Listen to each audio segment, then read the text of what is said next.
So good morning, everyone. And starting to get having a suffering of change from hot to cold, starting to get a little bit chilly.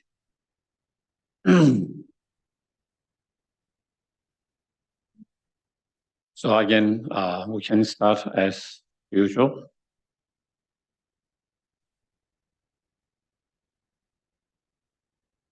And just make yourself comfortable, relax.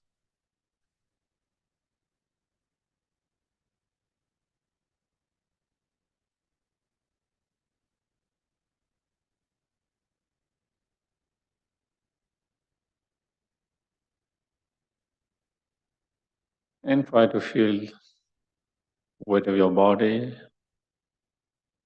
on chair cushions.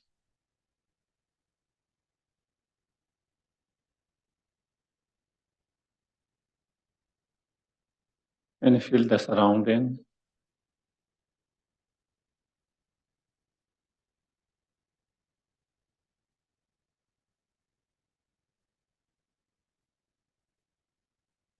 And bring your attention to the breath.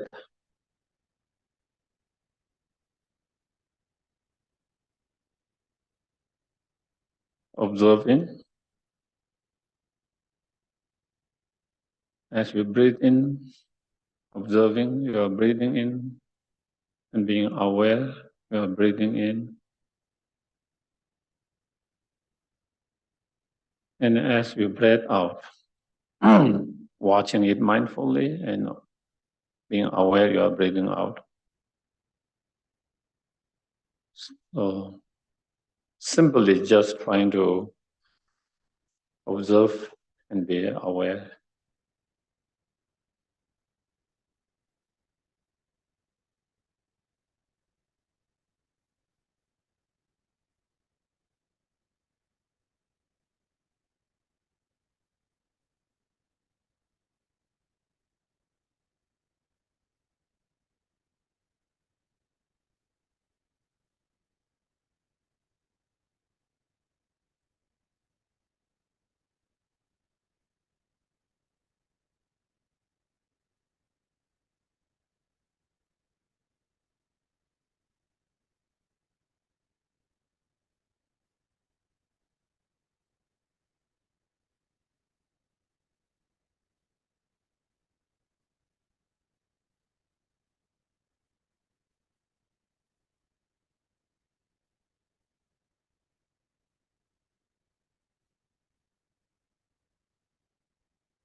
And also you can try to expand your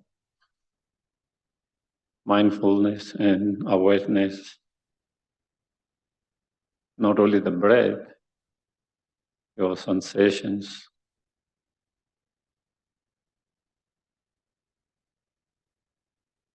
If you are feeling warm sensations, try to be aware, cold, stiffness, relax, breathe, whatever sensations that you might have experienced. Or you just be mindful and aware of that too.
And then you can expand your mindfulness awareness to your feelings, emotions, whatever thoughts,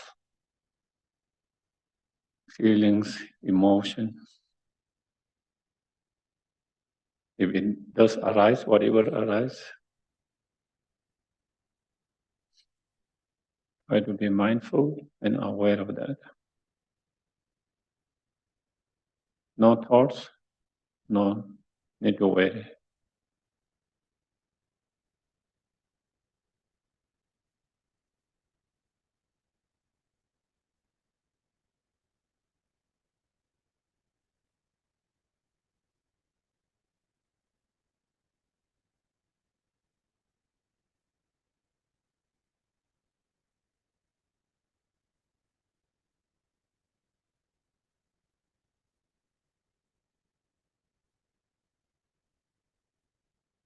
Then we can try to generate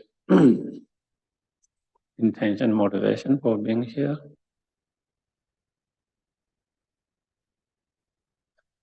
In the meaning of our life is not just having sensory pleasure in our life.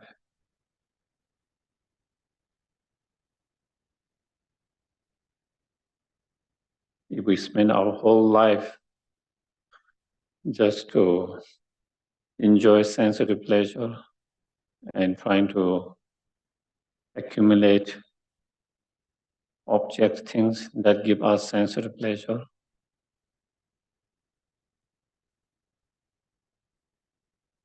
and that will be just ordinary life, not really true meaning in life.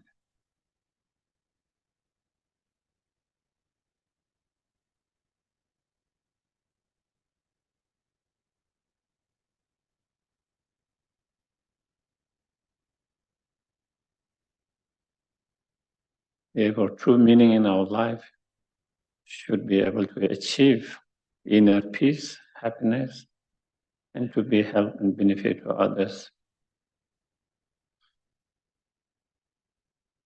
as much as you can,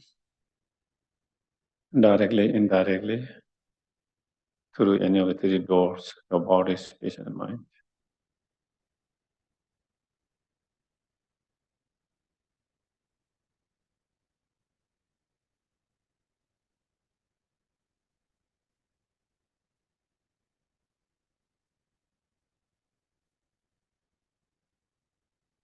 And to be able to do that, we need to train our mind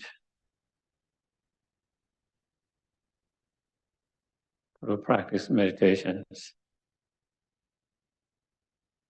to reduce and eliminate those harmful, disturbing, negative emotions.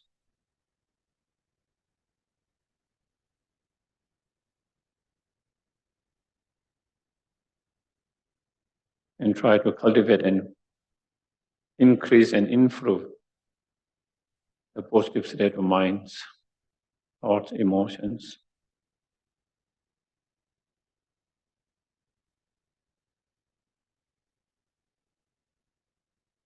such as true love, compassion, bodhicitta, mind, wisdom, so forth.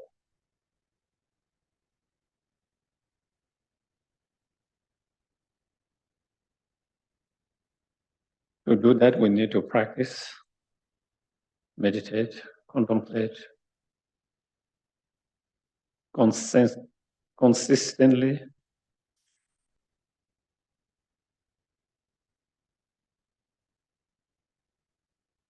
And for that, we need to be reminded of the practice.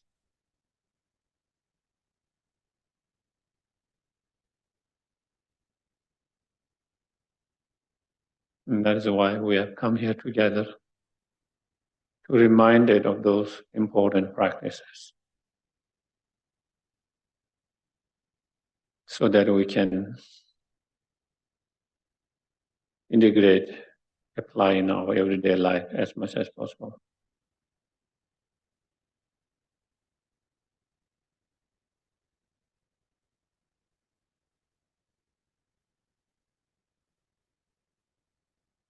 May I ask coming here together to engage in a listening, discussions, reflection, contemplation. May all these become cause and conditions to achieve our highest potential, fully awakened state.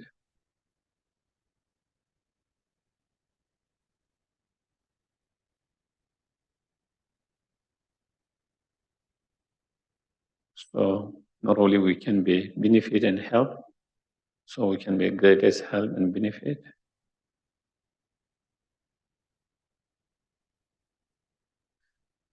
And not only to few, but to be able to be a greatest help and benefit to all sentient beings, each and every sentient beings.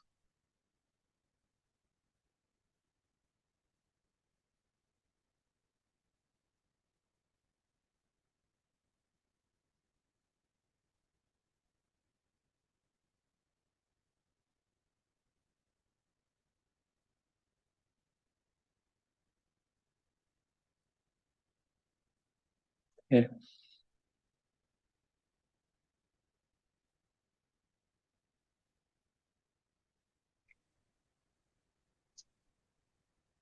We'll recite Refuge in Bodhicitta, once in English and twice in Tibetan. I go for refuge until I'm enlightened, to the Buddha, the Dharma, and the Supreme Assembly. By the merits that I create through listening to the Dharma, may I become a Buddha in order to benefit all sentient beings.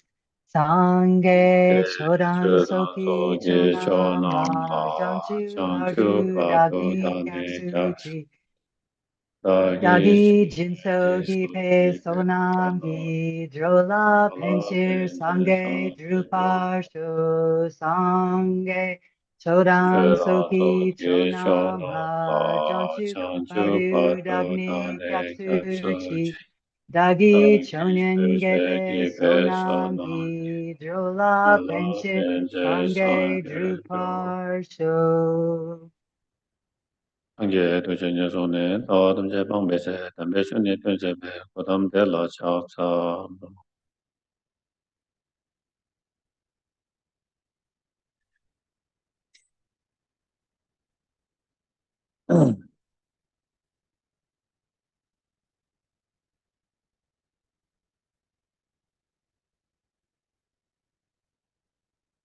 So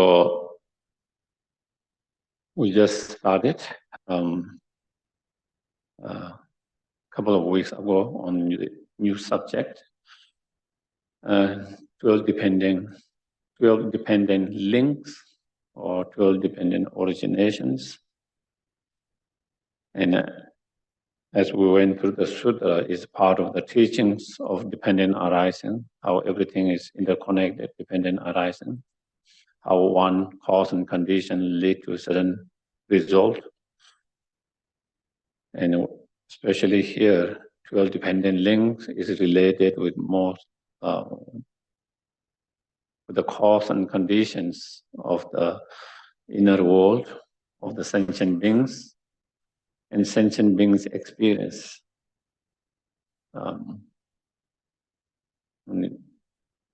In a way, it is the kind of the evolution of the samsara.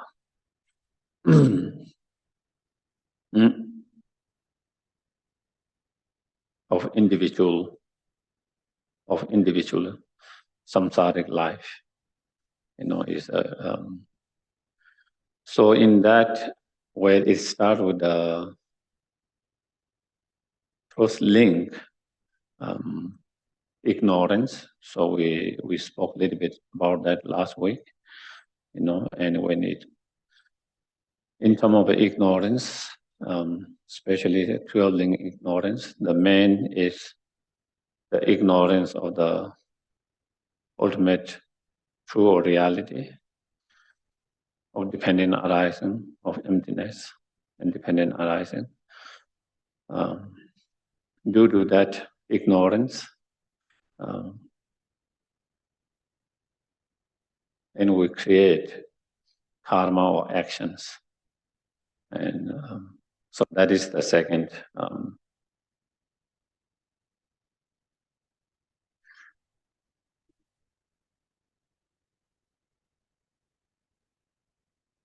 the karma. So due to that ignorance, motivated by that ignorance, influenced by that ignorance, then we engage into actions. The action can be mental actions, physical actions, verbal actions.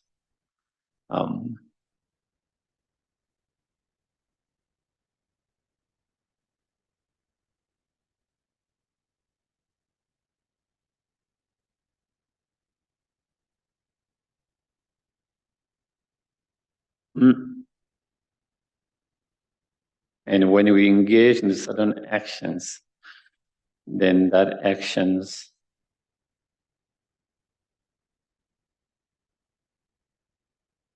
create certain potentials.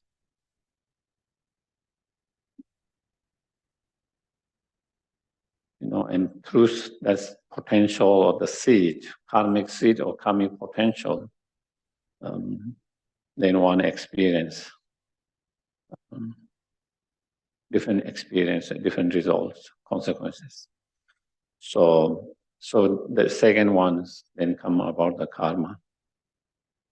And I think karma is a very important subject topic in Buddhism. One of the very, also it is one of difficult subject to understand fully. To understand karma become very crucial,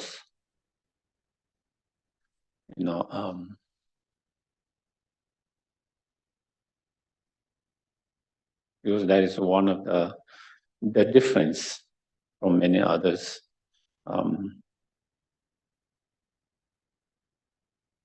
The view of many other spiritual paths, where everything is created by powerful creator God. The world is created by the God. The being in that world is created by the God. And your experience, good or bad, is created by the God. So, and to change that,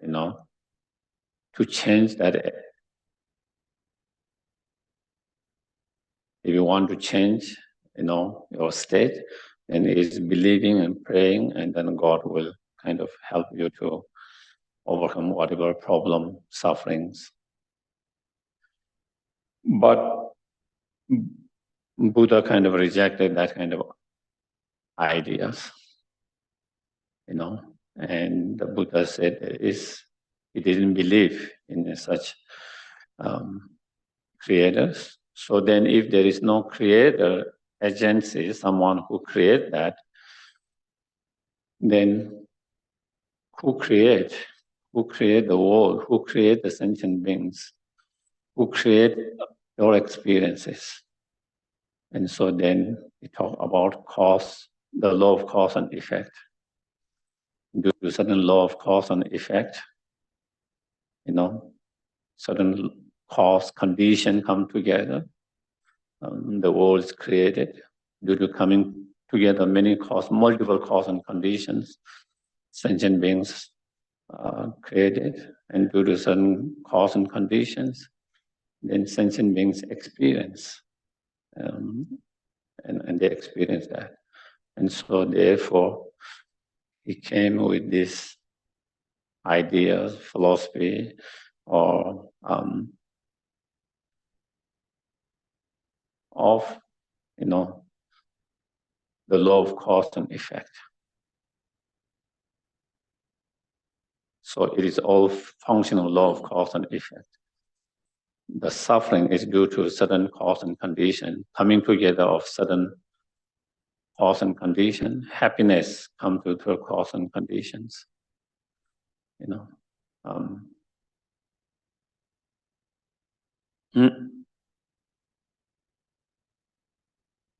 And of course, there is a lot of misunderstanding about karma.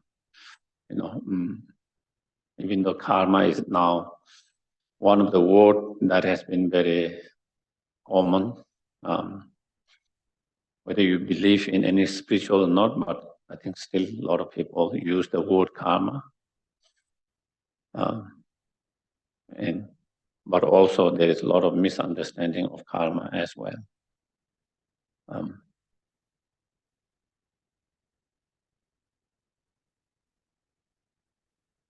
As I mentioned, there's one misunderstanding.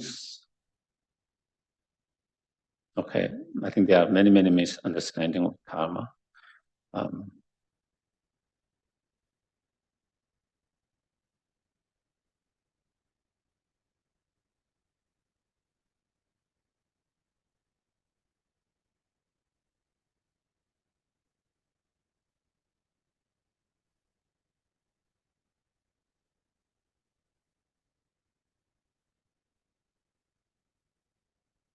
One of the misunderstanding is sometimes people tend to take karma as a reward or punishment, which is totally misunderstanding. When good things happen in your life, then this misconception is kind of like a reward for your good behavior or your good actions or your good deeds. And when things doesn't go so well in your life, when you face a lot of difficulties, challenges, then there's sense of feeling, there's some kind of being punished, as though the karma is punishing you, that negative karma is punishing you, as though it is punishment. There's no concept of reward and punishment in the concept of karma.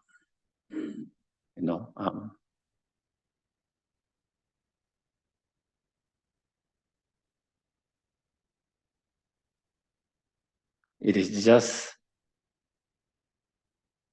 certain cause and condition comes, it produces good things, and when certain cause and condition comes, it produces bad things.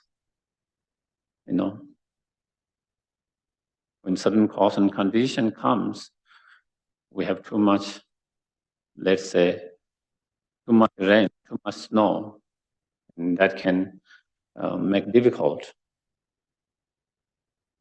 But we don't think it as a punishment, do we? We don't think it's a punishment. We just know it is, there was too much snow, there's too much rain, there's a conditions that build up to have too much snow, too much rain at that certain time, in certain point, and due to that, things get bad. and certain time the weather is better because of certain cause and conditions. We have enough rain, we have just enough snow, and looks good. And because it's the cause, there are certain cause and conditions that create that kind of environment. And so in such case, we don't think of reward or punishment. We accept is coming due to certain cause and conditions. Therefore, we have too much snow and too much water, and the effect of that, flood or whatever. And due to certain conditions, then sometimes the things are better. So we don't think and link. That is how, when we talk of karma, it is due to certain, you create certain cause and conditions, it produces certain result. This is, I don't know, is it battery or something? And then when we have other kind of cause and condition, then it creates something unpleasant. So there is that. Another misunderstanding of karma is that, the karma is already kind of fixed, predetermined, and you just experience of the past karma. There's nothing you can do about it. That is another big misunderstanding of karma.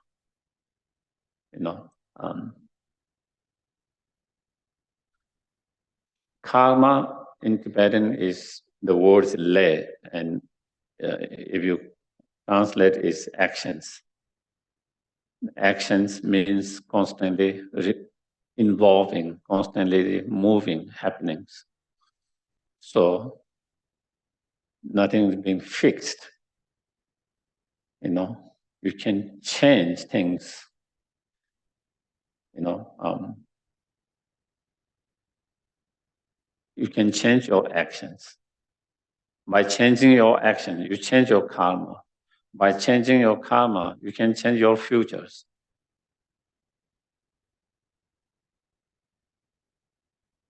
You can change your futures. Not like your futures has been already kind of fixed from the past. Or you not only future, you can change your present. Whatever state we are, whether in a good state or negative state or state, it doesn't mean that it is fixed and we cannot do anything about it.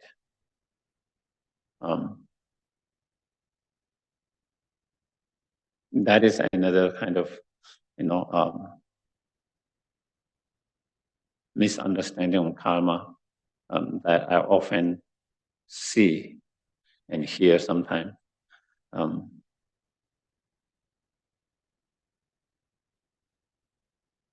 If we are experiencing some suffering, it doesn't mean we have to suffer continuously. We can change that. We can change that.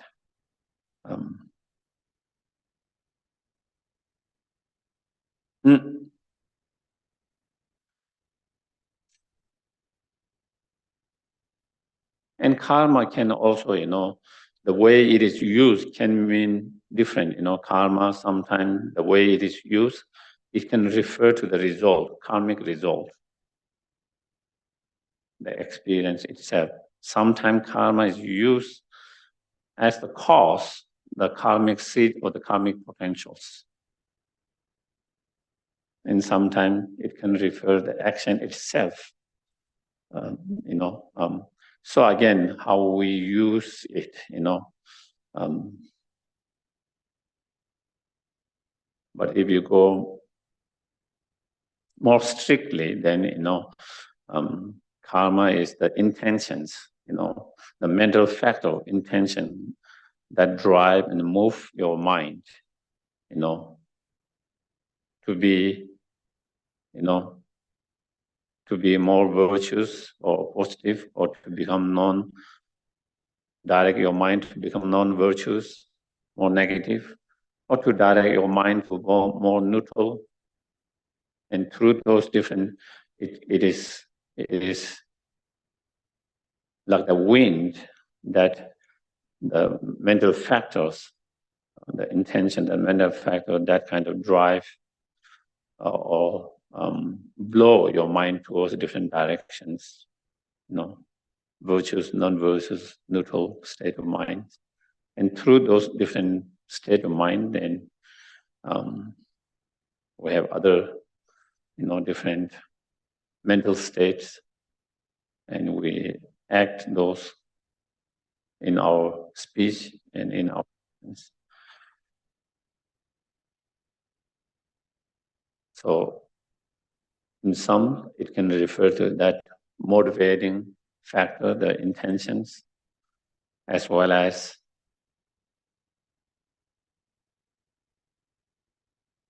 the verbal and physical actions driven by that intentions, the motivations.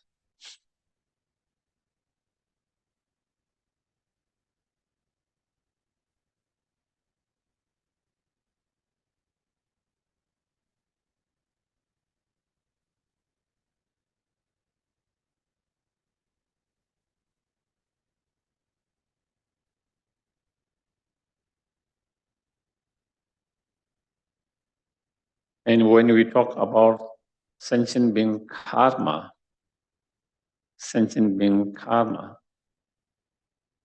then we are talking about generally there is a law of cause and effect, within the external world and also internal world. And within that, the law of cause and effect, when sentient beings' mind get involved, when the sentient beings' mind get involved with a positive intention or negative intentions, or more neutral intentions due to different intentions, then, then within that law of cause and effect, when our mind get involved with that intention mind, then we engage in certain actions. And then within the cause and conditions, it creates another layer of cause and conditions, And due to getting involved with that one more law of, within the law of cause, more conditions, then it creates different experience and result, So then, due to the negative intentions and negative actions, to that negative intentions, then as a result, together with other conditions, cause and conditions, then as a result, the sentient being experience unpleasant experiences, unpleasant, on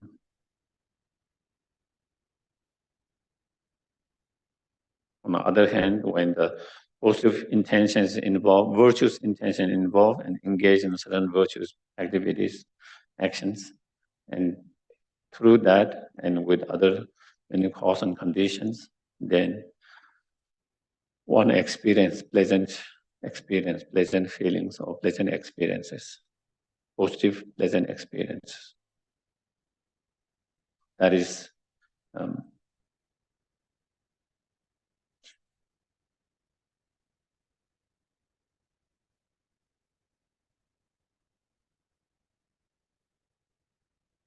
so.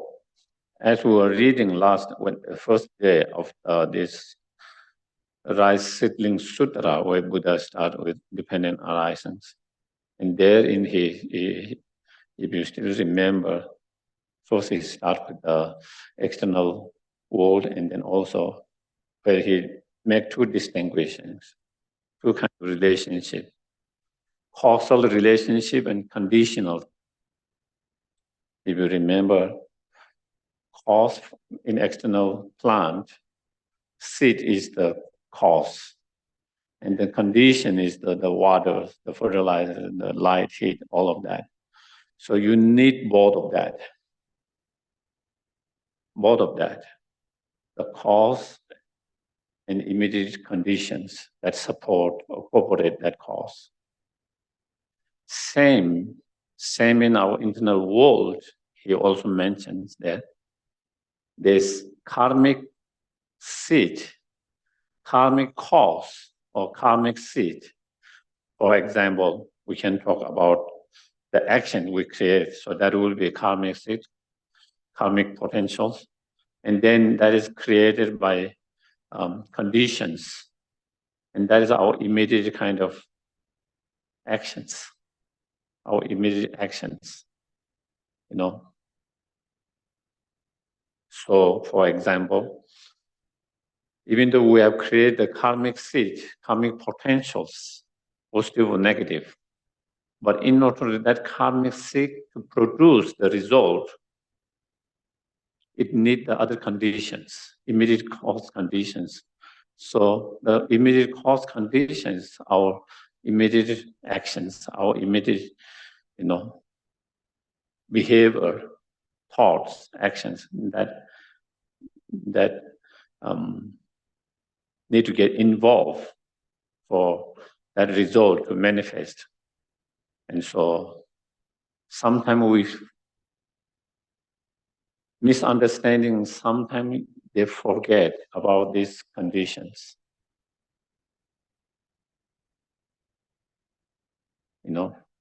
They forget or ignore the immediate conditions.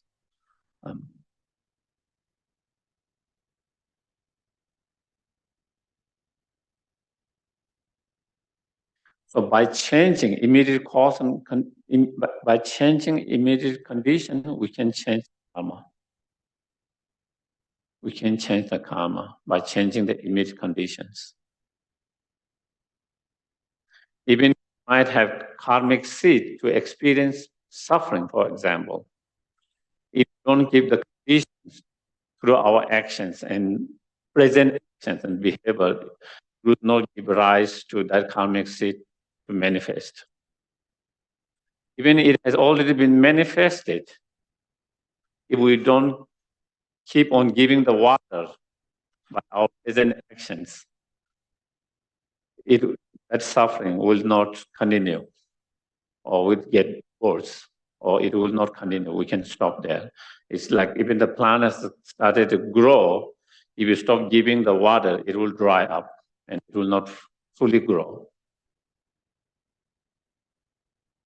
So I think that is one thing I kind of wanted to mention when it. So now coming to the actual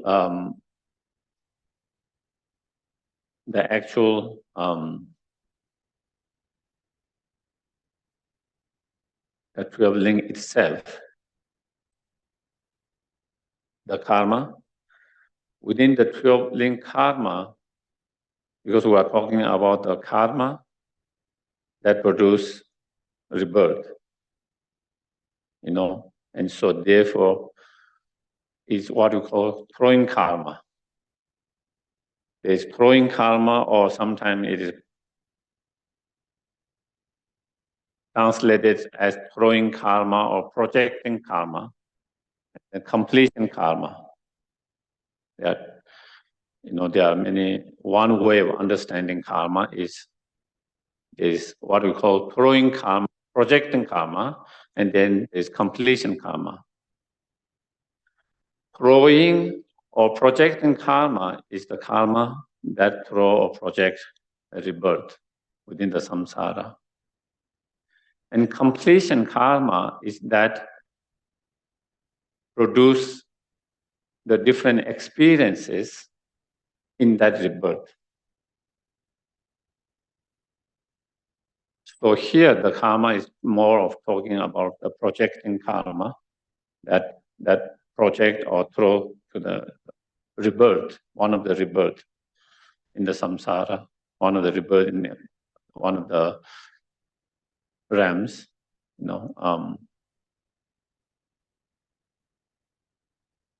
and for such throwing karma, then it has to be complete karma.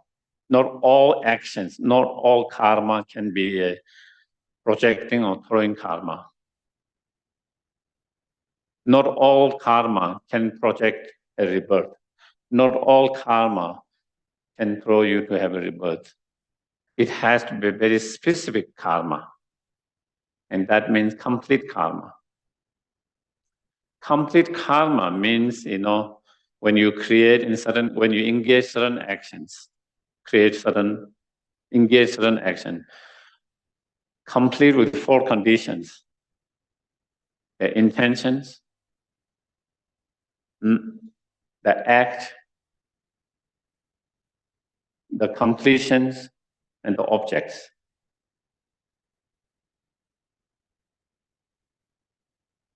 When all is there, then it becomes complete. If one of those conditions are missing, then it can't be complete karma. In case of, let's say, a negative karma of taking a life, first there need to be intentions to take the life of someone. If you don't have intention and by accidentally you take the life of someone, then one of the conditions missing. Then that doesn't become a complete karma, because the condition intention is not there. It was by mistake, by accident. So the intention has to be there. It has to be the object. For example, someone has intention to take the life of A, by accidentally or by mistake take the life of B. In that cases, he or she missed the object. He wasn't trying to take the life of B, he was trying to take the life of A. So in that case, the object was mistaken. Because the object is mistaken, again, it becomes not complete karma. It wasn't the object that he or she intended. Then the act of taking life could be any kind of act, It could be violently using weapons, whatever, it could be poisonings, whatever action that you take life. Completions is, when the person died before you, or you have some kind of no regret, Sometimes you do certain actions at the very beginning, driven by some kind of strong feelings, emotions. But then you see that as a mistake later, and you regret it. If you regret it before someone passed away, someone died, then again, the completion is not there. So when all 4 conditions are there, then it becomes complete karma. The actions is completed. When one of those conditions are missing, then it is not complete karma. And that will be same in positive. The positive, is trying to save someone's life, let's say, instead of taking life. The intention, there has to be intention to help or save that life. In order to that actions, the karma of saving someone's life to be complete. The intention has to be there. The object has to be unmistaken. The act, whatever act to save someone's life, and then completions. You saved a life and you feel good about that. Feeling joyful, good about that, instead of regretting it, for example. So then, when all these conditions come, it becomes a complete positive karma or actions of saving someone's life, which is kind of the opposite of the other ones.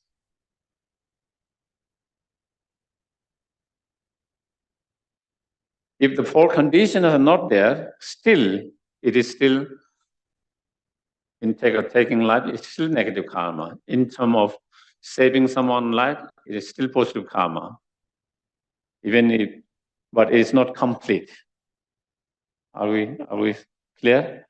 It could be still negative karma, it could be still positive karma, but it's not complete karma of negative and positive. And in order to be this throwing karma or projecting karma as a rebirth, but it's positive, it has to be the complete karma. If it's not complete karma, then it cannot throw or project a samsaric rebirth or rebirth. So therefore, not all actions, not all karma can project or throw karma. Completions karma is, so for example, if we talk about throwing completion karma, as a human beings, the throwing karma for us to have human beings must be a positive karma,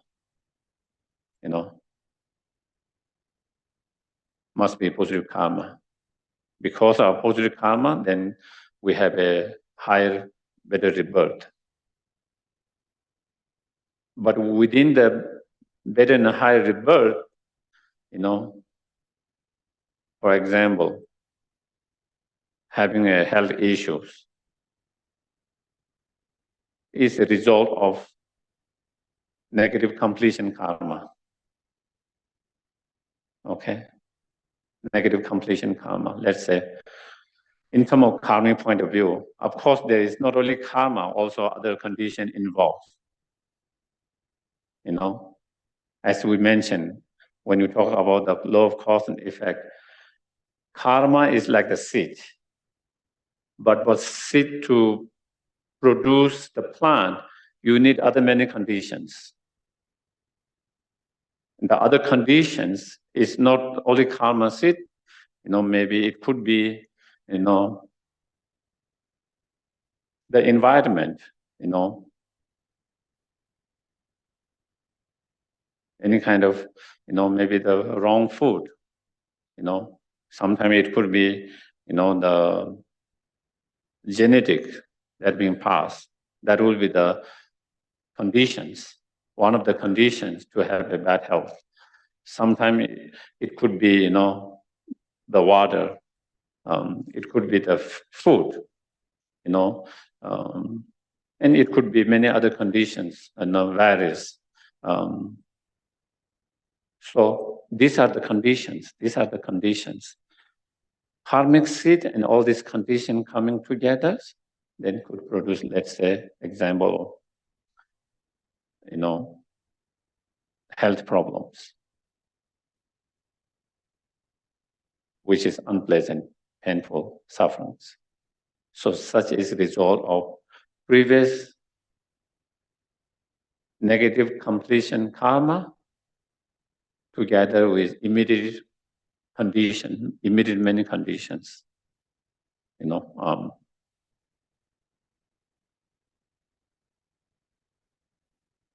On the other hand, having a good health and not having problem is a result of previous good completion karma and immediate conditions, immediate supporting conditions,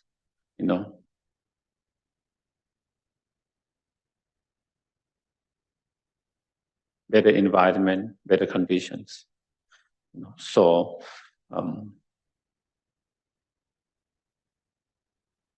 it is explained, like for animals, let's say a cat in someone's home, a nice owner's home. It is said that throwing karma is a negative throwing karma. Because of that, they have a rebirth as a animals, But to have a good owner, that they suffer less than a lot of the animals who are in wildlife. And even within the domesticated, compared to many others, some others owners where maybe they don't take care of the animal very well, maybe sometimes they might be abusing, beating them. Sometimes they might not be feeding them well. Sometimes they might be, compared to that another animal who has really good caretakers, who get food, look after very well, loving, compassion. They have different experience than other animals. There's a better experience, better condition than other animals. And those are result of previous positive completion karma, and then immediate conditions being under the care of such beings or such owner,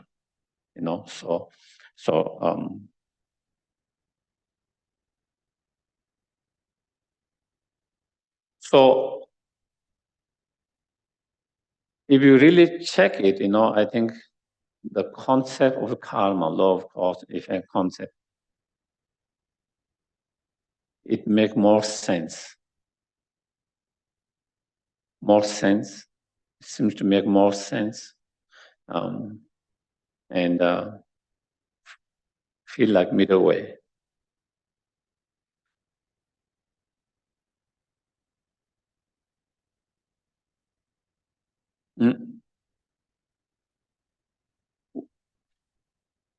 There is two other, the two other non-middle way is, one is that everything is decided from the past actions, predetermined.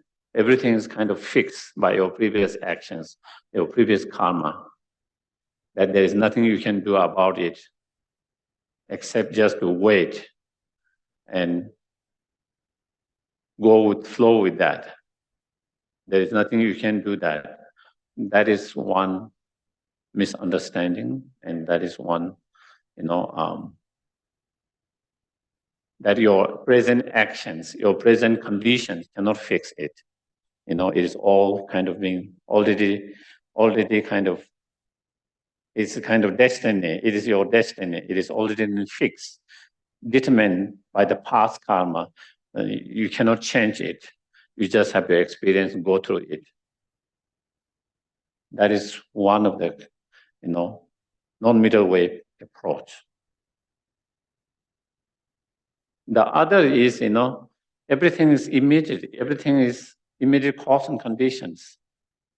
There's nothing to do with the past actions. That could also be another non-middle way, where everything is just with immediate conditions. If that is the case, then it raises a lot of cautions.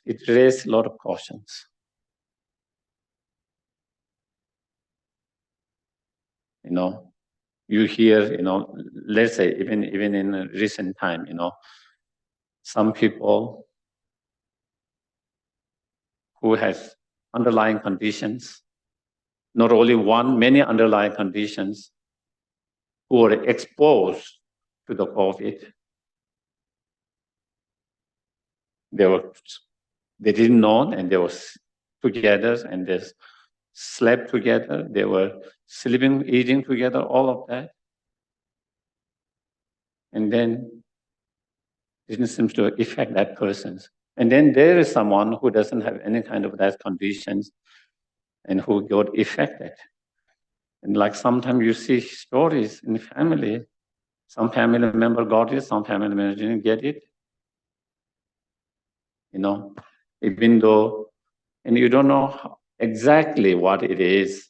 Of course, even in the monastery, we had that, they were traveling in the same bus, many months for almost whole day. And someone had the COVID, and of course they didn't know. And so, they were together whole day, eating together, everything. And then some of them got it, some of them didn't. In terms of external condition, they were exposed to the same external conditions. In terms of their own situations, some of them has more worse situation, but sometimes there seems to be, something else.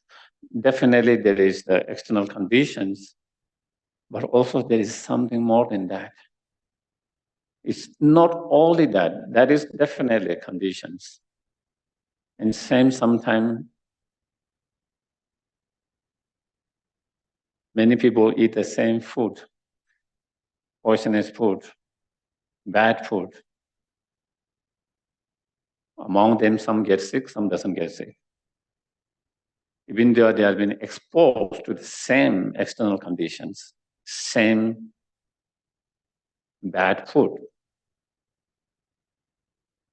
And that is same, we see in many conditions, it's hard to, even though they were exposed in immediate conditions of same way, but it affects someone differently, different people being affected differently. And so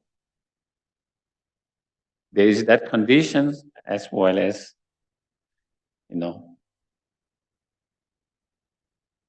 karmic potential as well. When that is involved, then the result might be different.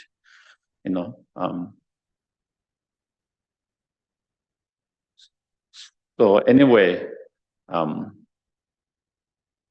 me, that middle way seems to find better answer to many of questions on,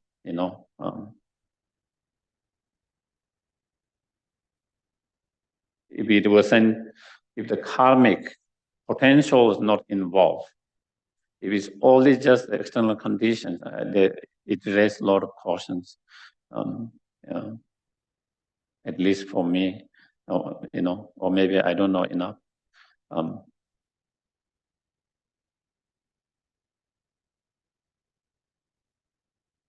And also, if we look,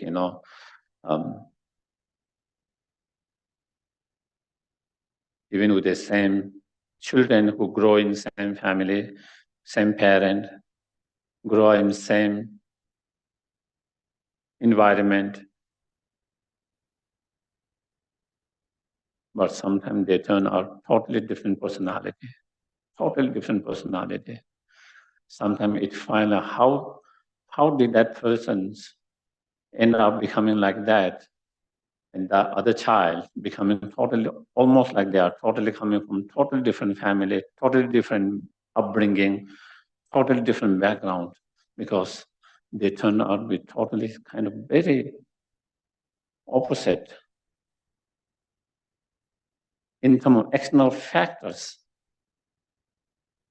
Same family, same parent, in terms of upbringing, in same environment, with treating them same way, but sometimes they end up totally.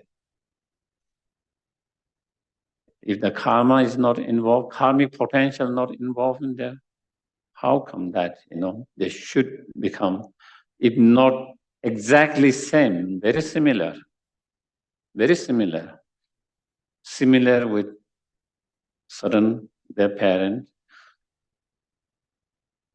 and the both children, they should, but sometimes, you can see them are totally opposite personality, opposite way of doing things, thinking, attitude, all of that. So again,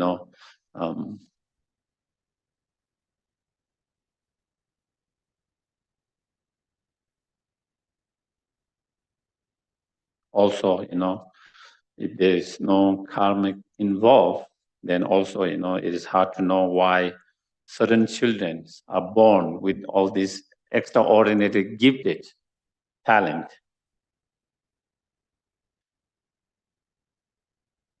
Extraordinarily gifted talent. You don't know how they got it. They show those talents from very young age, 2, 3, 4 age. If it wasn't something that carrying from the past, from the karmic seeds, it wasn't something they acquired and learned in this at that age. Sometimes parents have not exposed to that such, whether some of them in the music, some of them in, different things, different, you hear and you see, children's at very young age, some of them showing all this incredible potentials or whatever, talent or,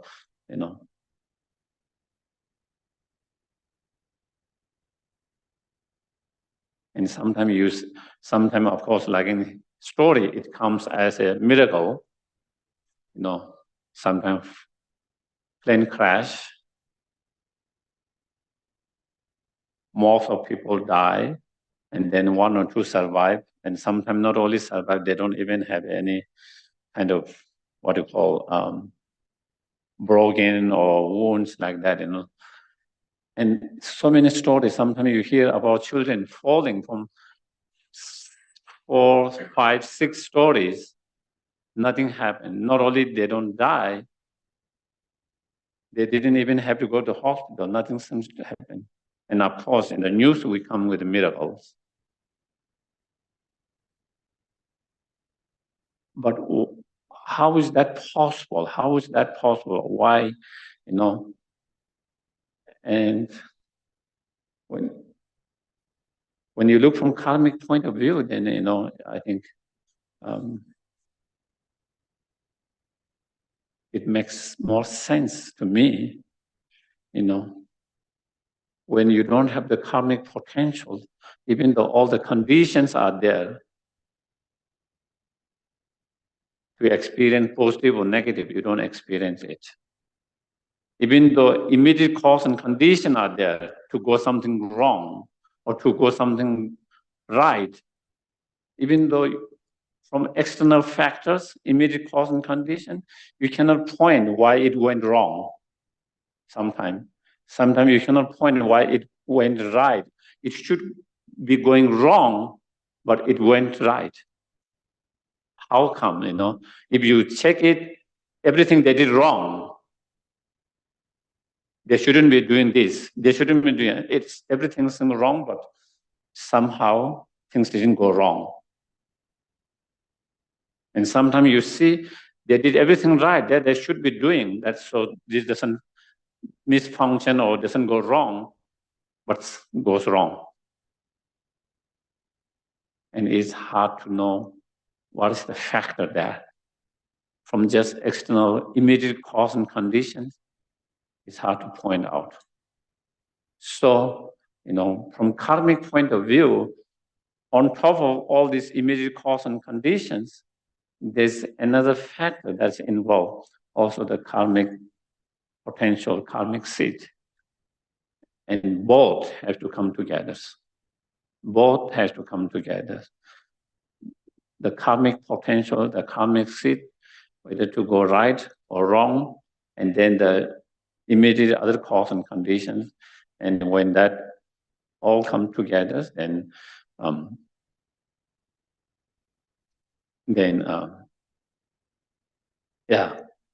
when that both doesn't come together, then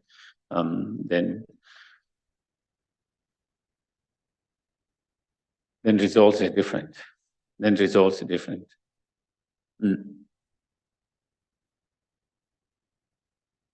In the sutras of parinirvana,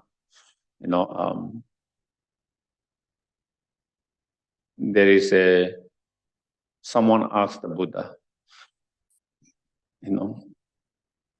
can I ask you questions? And the Buddha said, yes, it's a time. You can ask whatever you want to ask. It's a time for you to ask. And then he asked, some of the sages and some of the Brahmins says, all the sentient beings who are experiencing suffering or happiness, whatever they are experiencing, is a result of past karma.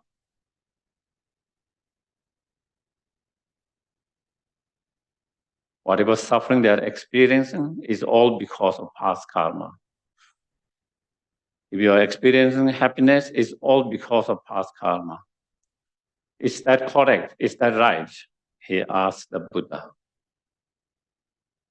What do you think the Buddha's answer would be? The question he asked, or that the answer that what he heard seems to be same like Buddhism, isn't it? When you hear it, it seems like that is the same what Buddha says. It is all your past karma, isn't that? And then Buddha told him, tell them, ask them,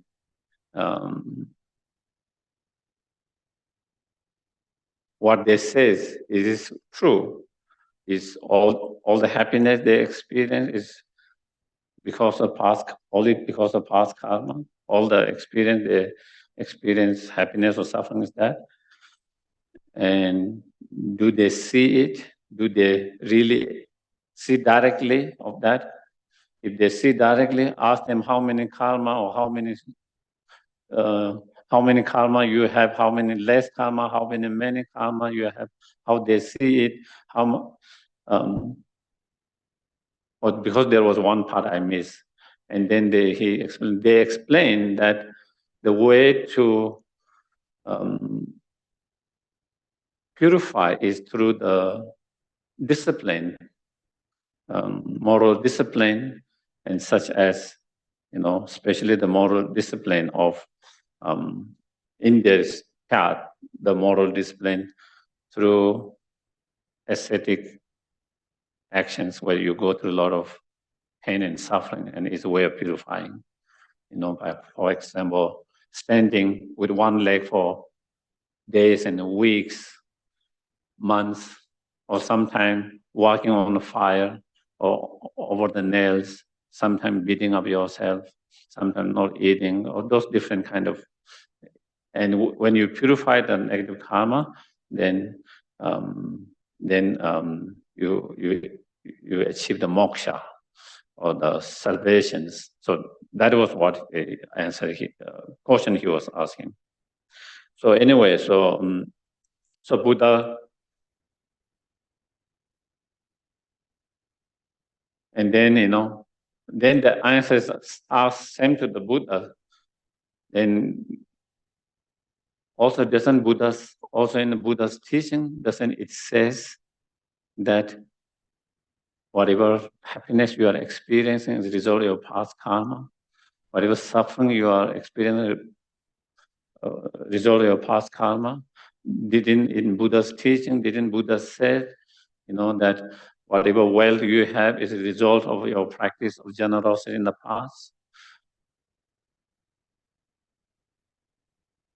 And then Buddha makes a distinction, and he says, the sages and the Brahmins, they always says it's all depending only on past karma.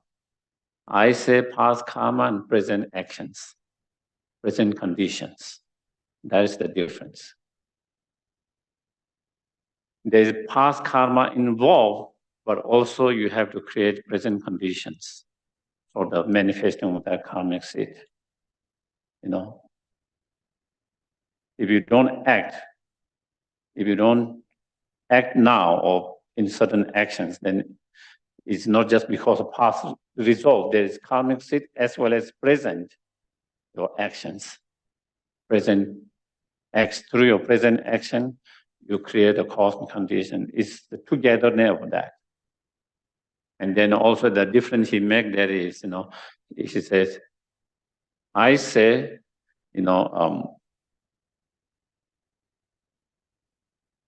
when you overcome the delusion, then you achieve the nirvana, the mokshas. when you overcome the delusions, the fundamental delusions, then that. So anyway, so that is again in that sutra, and also like as we read from the Rising Sutra last time, Buddha clearly mentions past karmic seed or karmic potential and present conditions, present actions, conditions, present condition. Those two are, we need both those two. And I think that was what I was saying at the very beginning. Sometimes we tend to, a lot of misunderstanding karma is just like what sages and Brown. Everything's kind of decided by your karma and nothing to do with our immediate conditions, nothing to do with our immediate conditions, creating cause and condition immediate and neglecting that part. On the other hand, just only thinking of present conditions and, ignoring the past potential as well, karmic potential, karmic seed. And so through that, it seems this approach seems to be more kind of middle approach. But as I said, the karma is law of cause, and whether you believe in karma or not, it doesn't change what you experience. You have created a cause and condition to experience suffering. Believing or not believing doesn't change that. You have created a cause and condition to be happy or to have happy, a better life. Believing or not believing doesn't change that. That is the functioning of that. The way it is just law of cause and effect. But when we have understanding of karma, then it does help us in our actions, in our behavior, in our response. When you have understanding of karma, we become more cautious, more careful with our actions. With our actions, because every action has consequences. Whether it's a good action, positive action, negative actions, it has consequences. No actions is without any consequences. Since we know, there's consequences for that, then we are more mindful, we are more cautious, we are more careful, and in not engaging in the harmful, negative actions, and instead to engage more in inspiring and helping us to engage in more positive actions and deeds.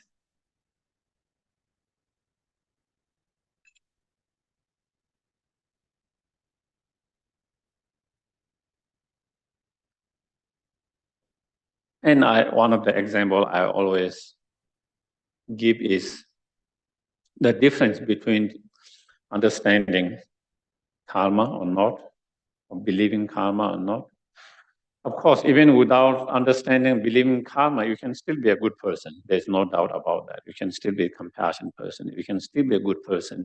You can still aspire to be a good person and compassionate and trying to live compassionate, kind persons. Even without any understanding and belief in karma, there's no doubt. There's no doubt.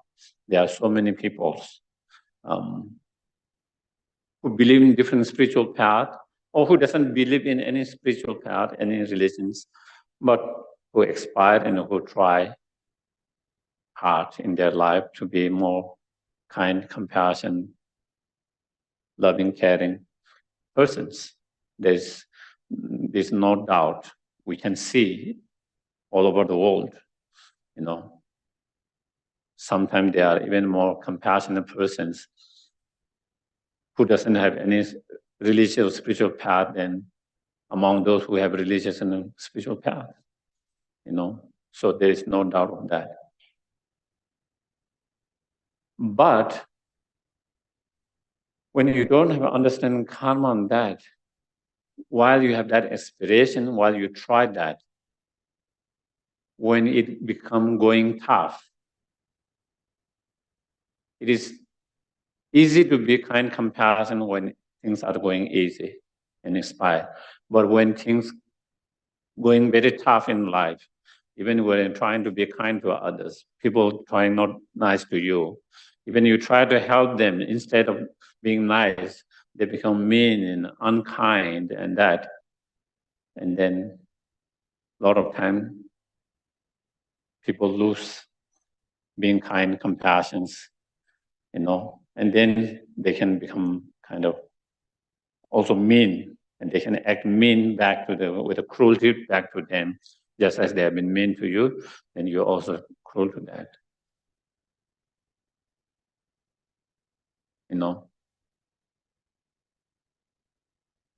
On the other hand, if someone has an understanding of karma and a strong belief in karma, very unshakable belief in karma, then even in such difficult time, tough time, they will not act so mean, because there's consequences for that.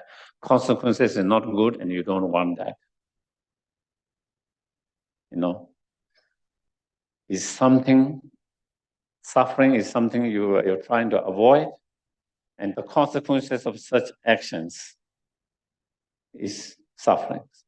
Therefore, this is something you don't want. So even in such difficult, even that, you will be more patient, you will be more less mean.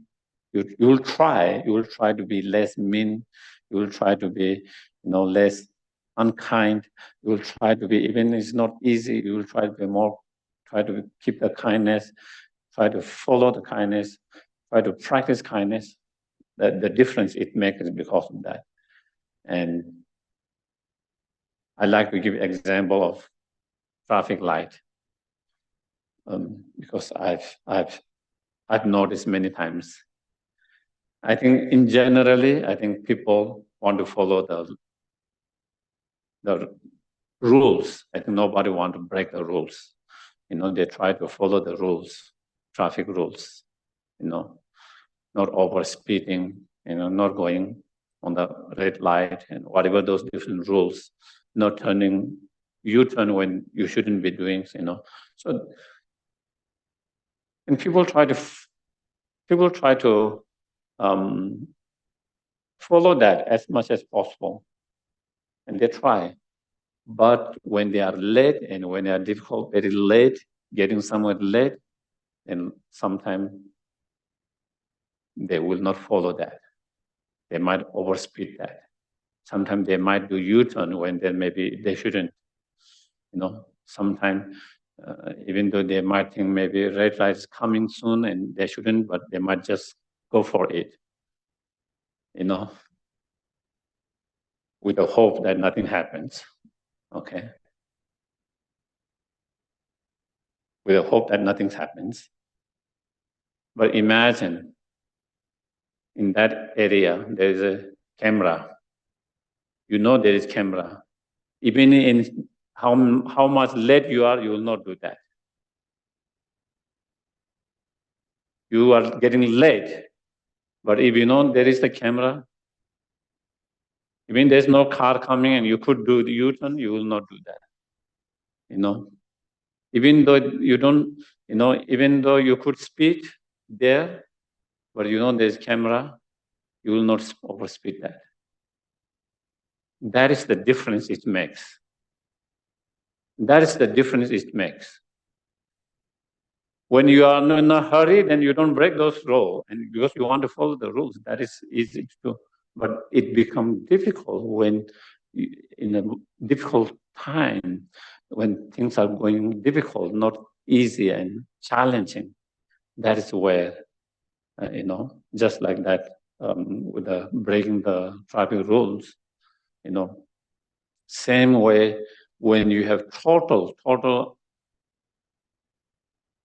convictions, unbroken trust and believe in karma, then even in those difficult times, you will be much more careful, try to not to act negatively, not to engage in negative actions. And so that is one difference it makes. Also, karma, it gives you a lot of, inspirations. And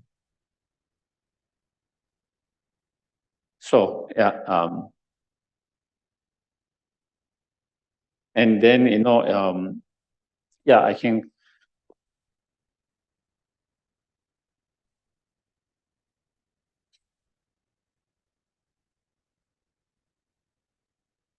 one of the challenges with the karma is that,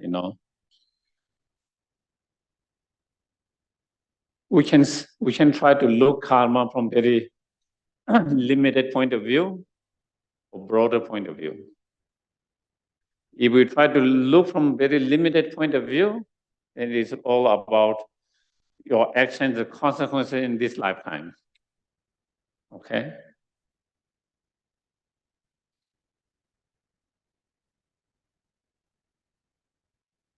It's like instant karma gonna get you. Gonna get at your feet. Is that John Lennon? What was that? I think there was something like instant karma is gonna get you, is gonna get you on the feet or something. So when you look from very limited point of view, we look from instant karma, within this lifetime. You did something bad to that someone, and then after a couple of days or few weeks, something bad happened to you, something does bad to you, and we saw instant karma. Nowadays, I hear a lot, even in the news anchors using a lot of kind of karma, instant karma.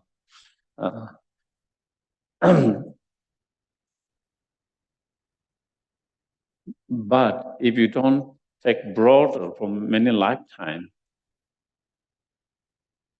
then, it becomes complicated. You see some individual who have tried to be very kind, compassionate, loving, caring, being good for others, doing good for others, basically kind of, dedicating their life for the service of others. But they experience so much problem, so much suffering, so much challenges, difficulties. And then there are some people who are very cruel and mean and always being negative to others, but they seem to have more success, good things happening in their life. If you look from karmic instant karma, you can't see that. You can't see that. Why? There's such kind, compassion act doesn't have a better result. Instead, all the problems they face. And on the other hand, but if we look from broader perspective, then, whatever suffering problem they are experiencing at the moment is not a result of the immediate actions of being kind, caring, loving to others. It's a manifestation of karmic seed from the past due to certain causal conditions, immediate causal conditions. And the person who is having success is because of the previous karma and some other immediate causal condition. It's not the result that the immediate present,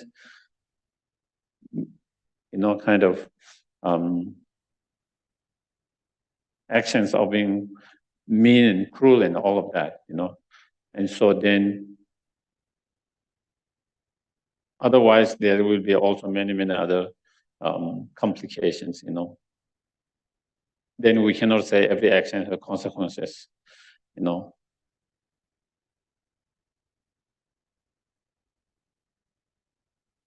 Because someone can do really good or some can do really bad and they die in that moment. And didn't they have the consequences of that actions? Whether it's good or bad, because they died that next moment, they never had time to experience the consequences of that, whether it's a good deed or negative deeds. So if that is the case, then it means not every action has consequences. There can be action that doesn't have any consequences. So, so then it raised a lot of many other cautions like that, as well as child, being born, again, sometimes, with different experiences, and again,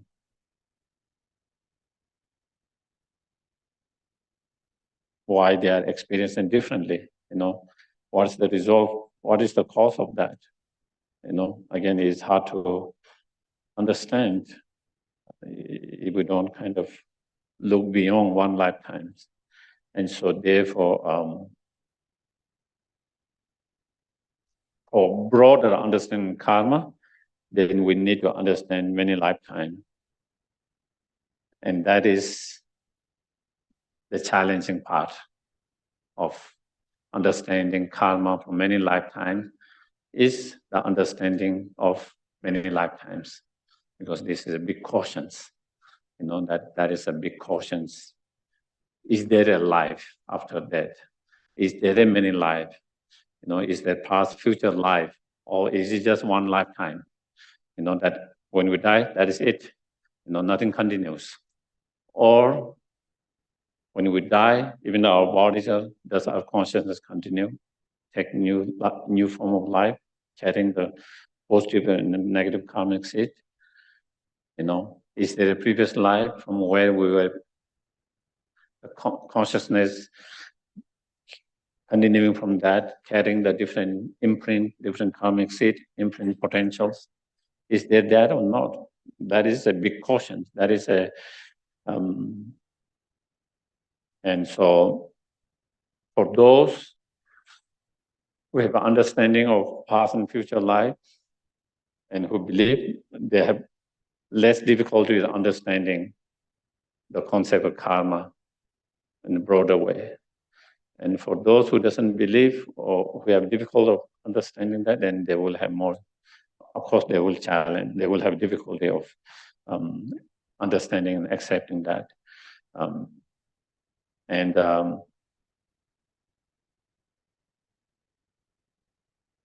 yeah, whether there is past, future life, not, many life, not, is a big subject of topic of discussions.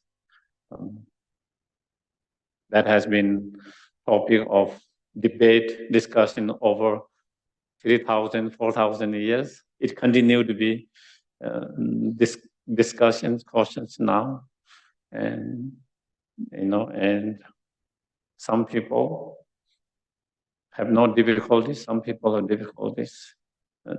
Some people have experience. They remember clearly. For them, it was not difficult. They remember clearly. So for them, and for some, they have other experiences. So, and for some, there are certain reasoning logic that you see in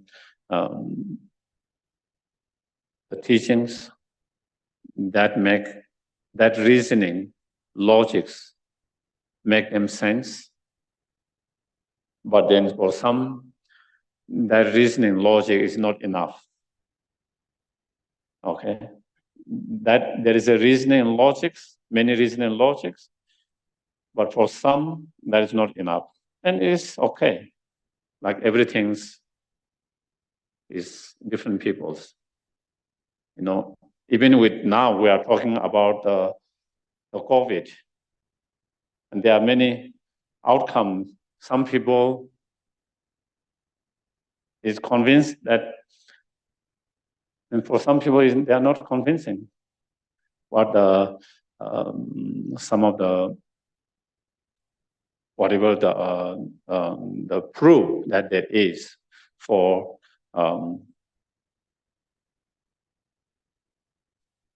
pro or against, whatever, pro-vaccine against vaccine, pro-Marx, against Marx, you know,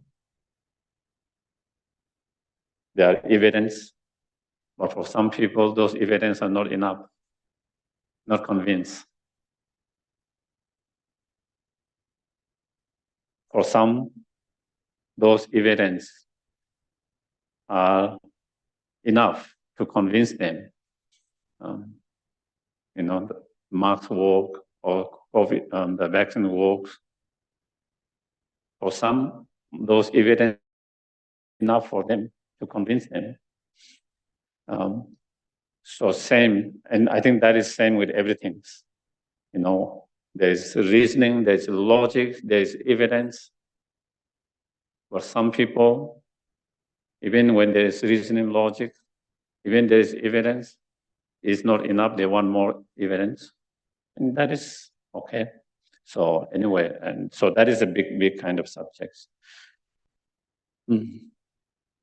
So we'll. Yeah. Oh, I will stop here. No. Yes, we can. Okay, can you pass? This is a Zoom only, so speak up when you're talking so we can hear in the Gampa. Hello. My question is, so I understand that sometimes, well, I fully believe in the broad view of karma and that sometimes karmic causes can take effect in other lifetimes. I'm just wondering, are there reasons that sometimes karmic results can take actions faster than others? Mm-hmm.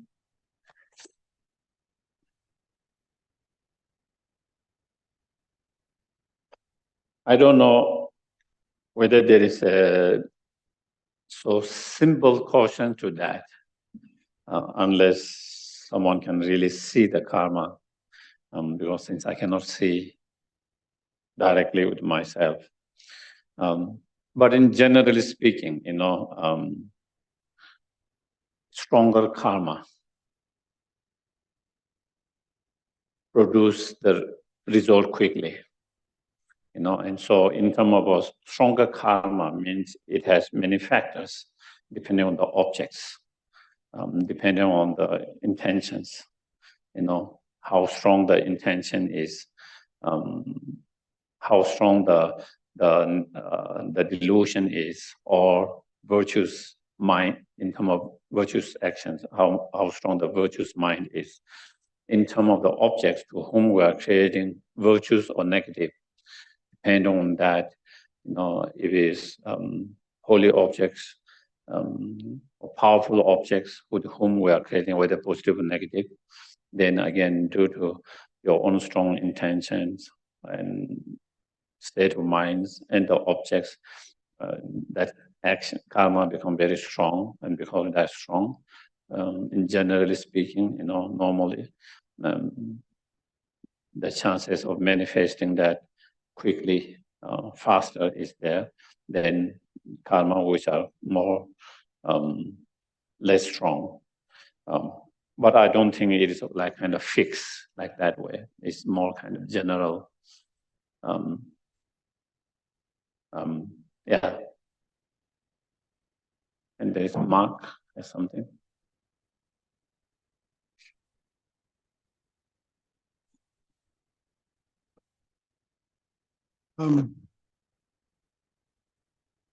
Suppose that you are meditating and you've pronounced samsara. Mm-hmm. And so an intention arises. And you know that's going to be samsara. That's the precursor to the action, right? So you meditate. Okay, so there's the intention. Then another intention comes. Then another intention comes. Or maybe you can spend a long time sitting with one intention, with, you know. Is there something to do with that? Is there some, I mean, it seems like intention is just the essence and very, very powerful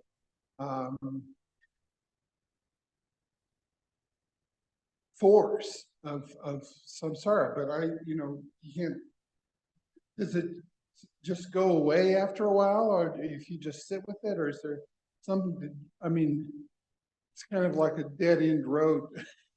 Mhm. Okay. I think the intention itself is not bad. It depends on what kind of intentions. You can have positive intention, negative intentions. Positive intentions is something we try to generate. You know, as you mentioned, intention is the very powerful force. If you have the negative intentions, then it is a very powerful negative force to drive in something negative directions. If it's a very strong positive intentions, then it is a very powerful force to direct it in a positive way or positive path. So the intention itself is, neither, you can say, neither positive or negative. There could be a positive intention, there could be negative intentions, and positive intention is something we try to cultivate, develop, and it is the negative intention is that something we try to overcome and reduce. So having intention itself is not bad. It depends on what kind of intention we have. I can have an intention to help someone. That is good. It's needed. This is something we need to cultivate, develop. If I have an intention to harm someone, that is bad. That is negative. That could harmful. And therefore you try to work with that, to let go of that negative intentions and not to have more of such negative intentions. So therefore, yeah. Like one of the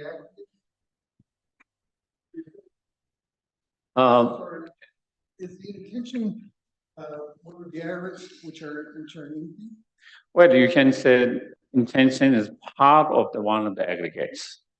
Okay, intention is one of the mental factors, and it is called one of the 5 omnipresent mental factors, and those are part of one of the 5 aggregates, the 4th compositional factors. In compositional factor aggregates, then there are many different. And within that aggregates, there are like 48 mental factors are included in that. So it is part of one of the aggregates. Okay. So we'll do the dedications. Yeah.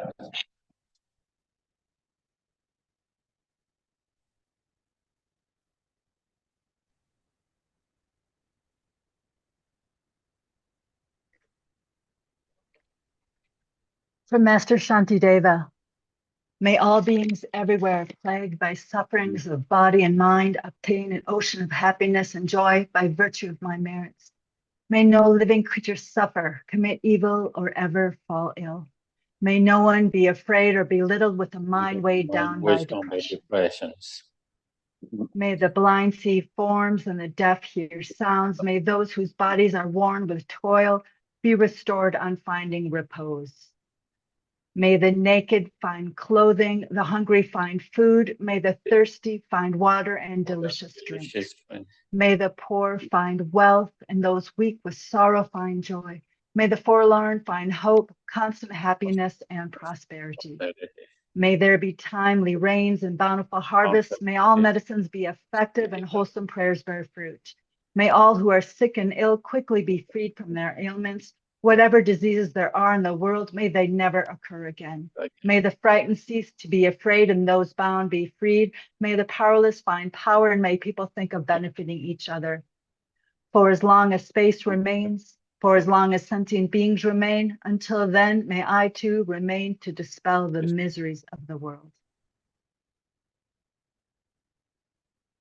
Thank you very much. Thank you. Have a wonderful day. Thank you.